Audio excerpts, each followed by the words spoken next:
Take two.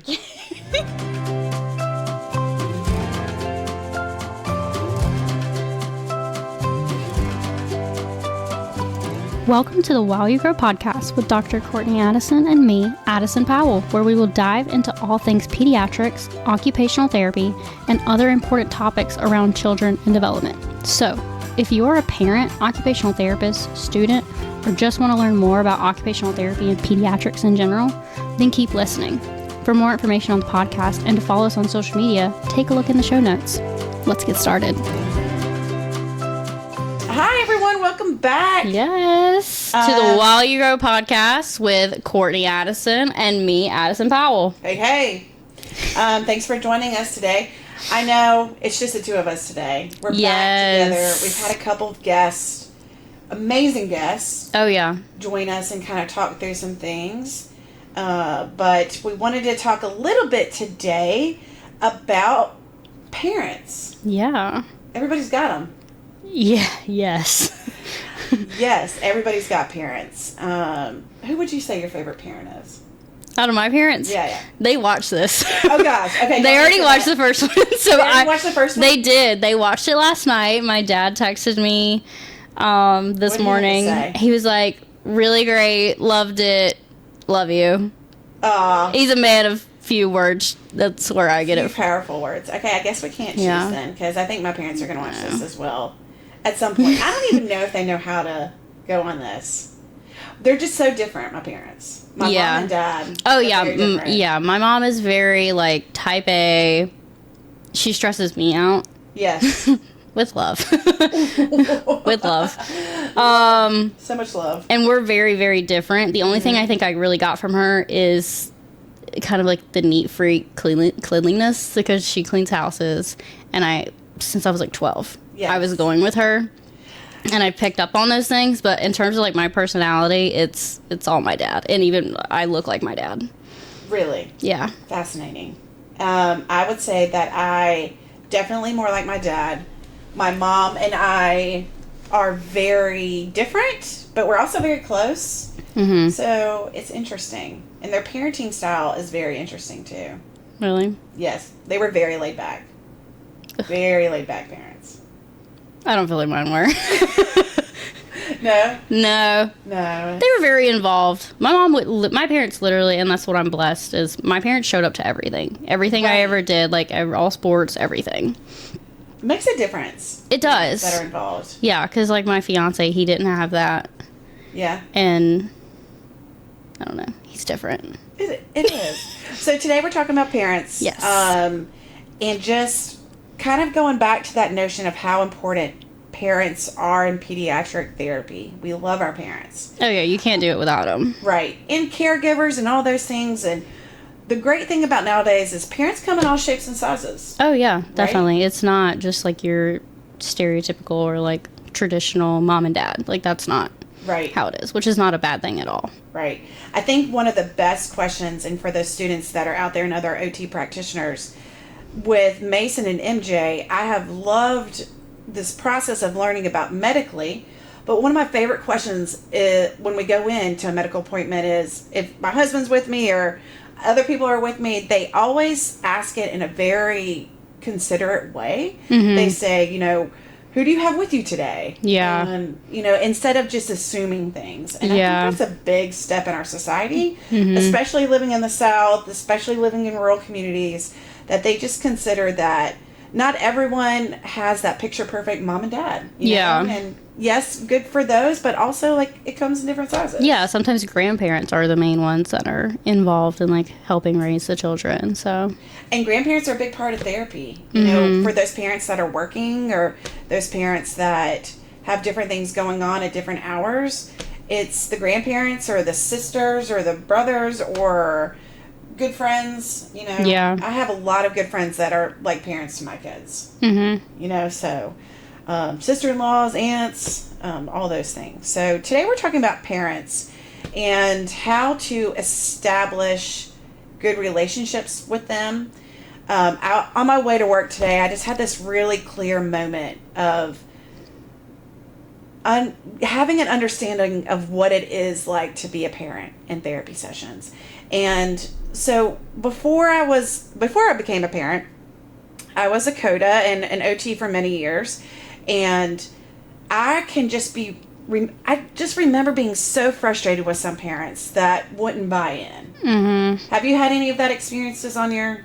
Yeah, I mean, definitely. We had a couple. Most of them were honestly really great and very involved, but then there was some that was kind of a disconnect. Mm-hmm. I know one instance, it was mostly a grandparent. Like, mom and dad were very involved, but they worked, so grandma had to bring him a lot. Mm-hmm.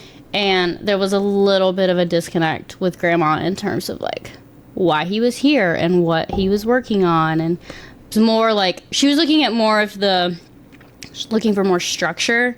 And, like, OT is not very structured, especially with pediatrics. Like, right. Structure out the window. Yes. And then there was kind of a language barrier, so, like, navigating that was really, really tricky. But she still wanted to be involved and know what he was doing. It was just in a different way than, like, mom. Mom was like, you do what you need to do. I have full trust in, like, what you're doing.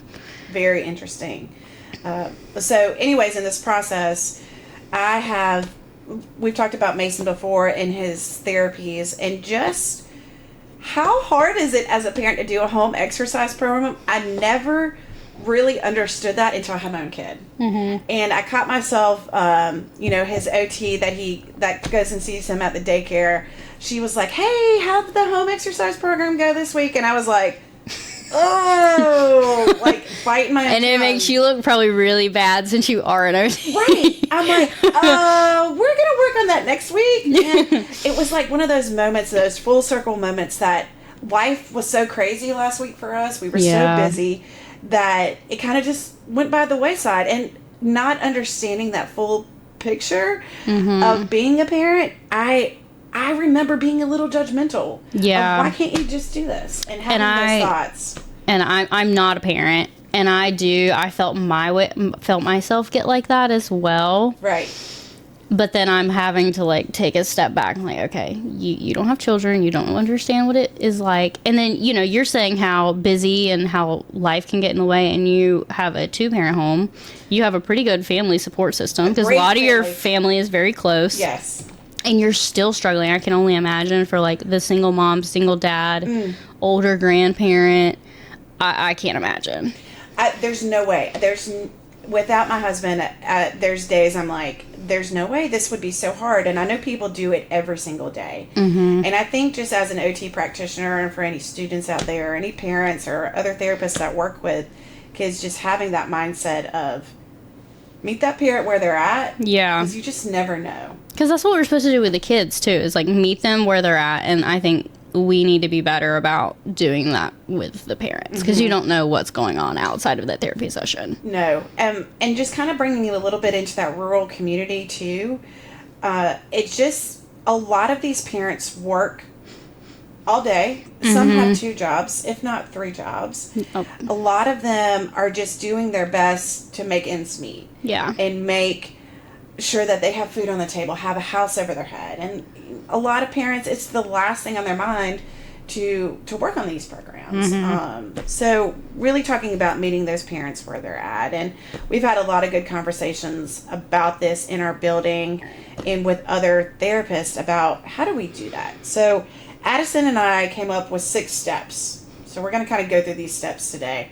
And we really wanted to bring in the evidence-based. So all of these different steps are supported by articles out there in the OT community, and just really kind of focus on kind of the thing you said, like meet parents where they're at. Yeah. Mm-hmm. And we'll link all of this in the show notes. So please use those. So I'll kind of go through the first one. And the first recommendation is establish a collaborative relationships. So we are client-centered, but we're also family-centered. And I think we need to remember that. Bring the family in. Yeah. Talk about collaboration. What does this look like for the client? What do you think? I mean, definitely, because like you said, you can't, when it comes, even though, yes, you're technically working with the kid on their goals and that kind of thing, when you have these, especially younger kids, like, you can't do that without the parents. The parents are the ones that are raising this child, and have so much involvement with that kid. So, like, you can't do it without them, and you need to build rapport with the kid and the caregiver. Absolutely. You want to say the next one? Yeah. So use clear and consistent communication. Communication is key. Communication is key. Always. Brene Brown says communication is kind. Oh, clear is kind. Something. I haven't heard it. Yeah. I haven't heard Being that. clear is kind. And I can see this a lot with Mason's notes because I work all day. The therapists see him in the his daycare setting, his natural setting. So I have to communicate through them, but also communicate through pictures, notes, emails, all those things to make sure that I'm carrying over the things that they are working on. Mm-hmm. So what are some other strategies you think can help with some clear communication? Well, something that you do have to learn, and what y'all have taught us as students, is that, you know, we learn all this language and lingo, and it's good because you need to use it in your notes, but you don't need to use it with parents. Right. Because the average parent out there doesn't know what you mean when you talk about sensory or interoception and those kinds of things. So being able to clear up those words and put them in a language that a parent will understand, and be able to absorb that information, process it, and then apply it themselves. Very good. I think that's good. Maintain that engagement as much as you can throughout the sessions, and just really bring those parents into those, understanding what is going on, all those different things. Yeah. The next one, number 3, is demonstrate the value of therapy.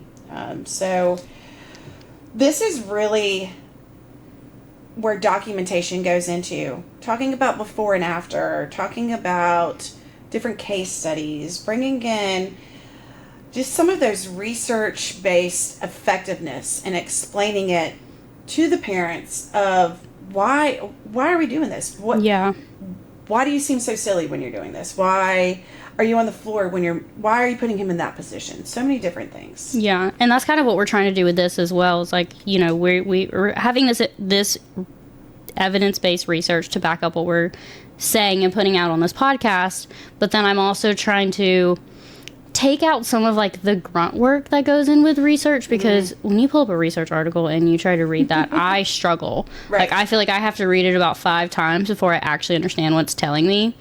And so with the show notes, like, I'm trying to go through that research for people and take out the important points and put it in words that make sense.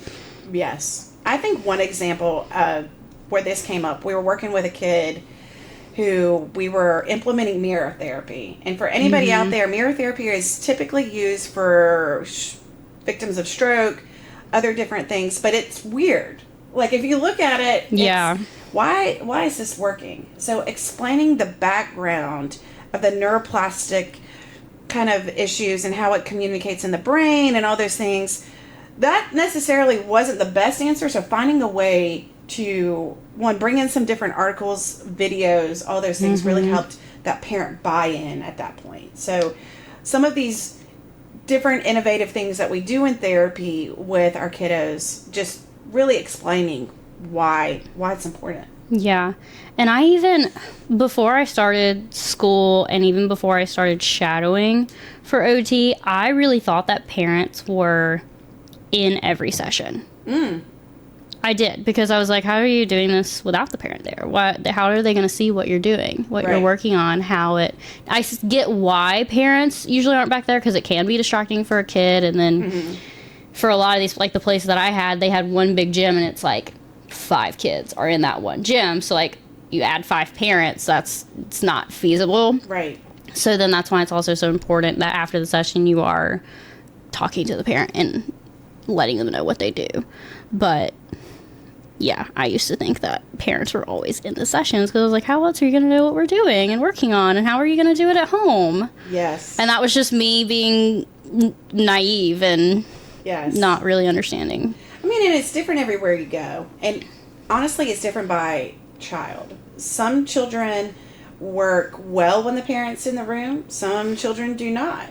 Oh, yeah. I've had some of those. So navigating that and understanding the family dynamic is important for productive, effective treatment sessions. So again, there's a couple other systems out there that help communicate, home exercise programs.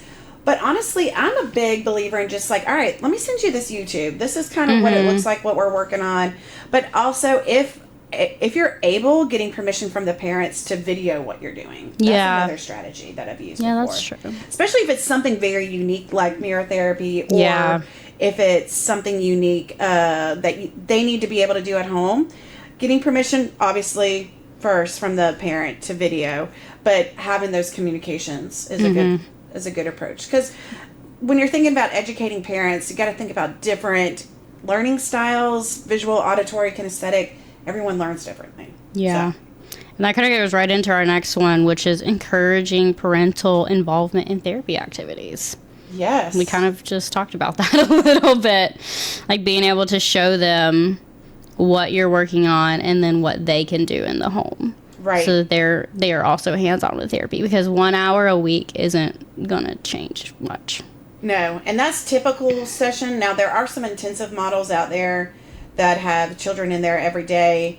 But for the most part, wouldn't you say mostly it's one hour a week every week?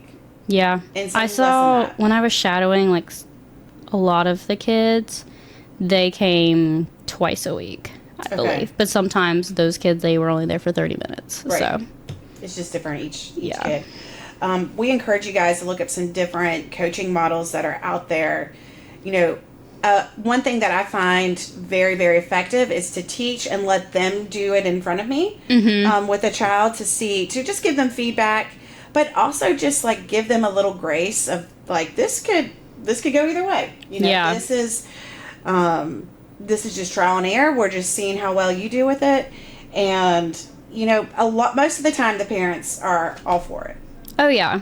I've only, like I said, that one time it was kind of like, please come in the session so you can see how this goes. Like, why? She was like, this particular caregiver was like, why did you only get 5 words written today? And I'm like, because we couldn't even, like, our bodies were not regulated enough to get any more out. And, like, explaining that was really hard, even as a student, too, because I was like, my confidence wasn't built up that much either. And I was just like, he couldn't. Like, he was still bouncing all over the place, and this is all we could do today. Yes. And so, again, that goes into our next one, number 5, which is address barriers and concerns. So, be proactive in discussing concerns about time commitment, costs, effectiveness. We want to always offer flexible solutions, such as home programs, telehealth, to accommodate for different needs. This is huge. I am a big believer in making sure any intervention or anything that we provide for a family or offer for a family is sustainable, number one, and cost effective. Yeah. Knowing your family, knowing the situation, knowing what kind of insurance they have is all about, figuring out what's best going to be for that kiddo. Yeah. Also, what's their home environment like? This is one story that I think about often, and the kid was working with a little baby. We were talking about positioning in the crib. Well, turns out they didn't have a crib. The baby slept in the bottom of a drawer in their home, and that was what they could provide. And so talking about different strategies for that specific family, one, I had to take my own bias back a little bit on that. Yeah. But, we can make it happen, and that was a reality for that family. And, it was a safe solution for where they lived.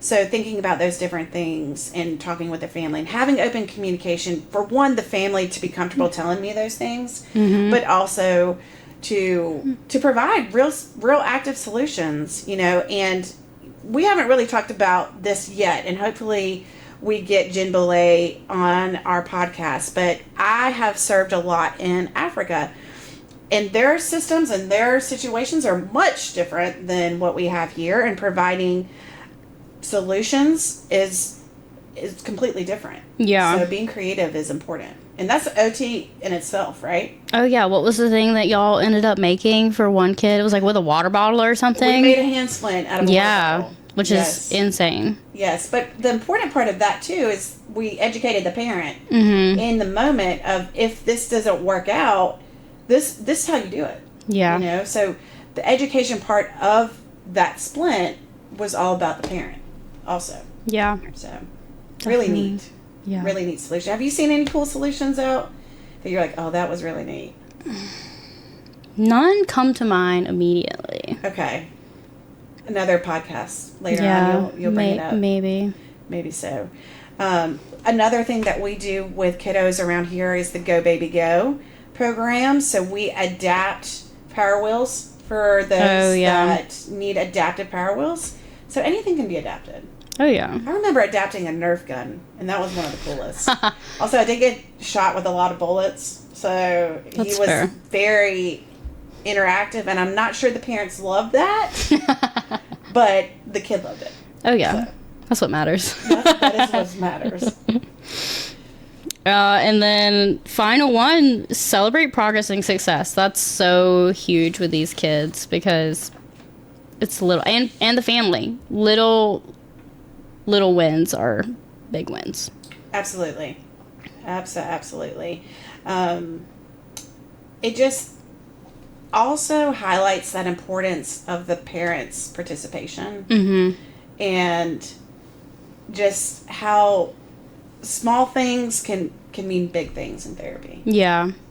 And it can definitely, especially if a parent or caregiver is sticking to the home exercise plan and you do start to see that progress, I would hope that would be an encouragement to keep doing it. Right. But I can understand, or I can see how the initial, getting that started can be hard.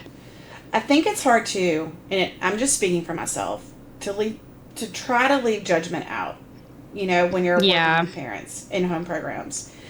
As much as you want them to do every single exercise or every single activity the way that you want them to do it, or all the things, you have to give that parent grace. Yeah. In that you have years of training on how to do this. They don't. Yeah. Now, me as an OT, I'm a little embarrassed that I did my own son's home program, but it just kind of really brought to light that sometimes the week is just not going to work out. Yeah. But I'm going to do better next week. Yeah. And I just really commend my OTA out there, Billy. She was just like, you know what? You try it again next week. She didn't give me a speech. She didn't give me, hey. She's probably in her head. You think she was? Probably. In her head, are you kidding me? You're an OT. You know this. Yes. And I could hear it a little bit in her voice of but she was like, you know what? I understand. We all have weeks like that. Just we're trying to get this accomplished. If all you do is lecture and say, well, you're not getting anywhere if you don't do it, that's not encouraging whatsoever. Right. You're definitely not getting anything from that. No, I would have not responded as nicely. Probably not. Probably not.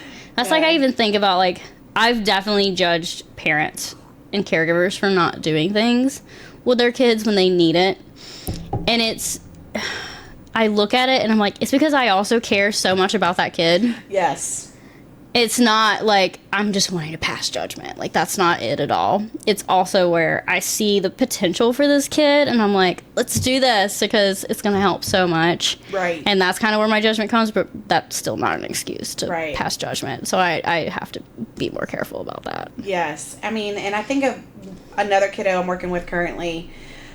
We're struggling with toileting, one of the most important ADLs, and but she just had a baby. She has 2 other kids she's got to take care of, and it's just not a priority for them. Yeah. Although she really, really is interested and involved and connected into this. We're gonna get there eventually. Oh yeah. It's gonna happen. It's gonna happen for her kiddo too. So. I just know, I think it comes with years of experience, the judgment gets less. Yeah. Because you understand, life happens. Yeah. There's another term that we use often, but around our house. But life happens, family happens, and just as long as you have the right mindset going in,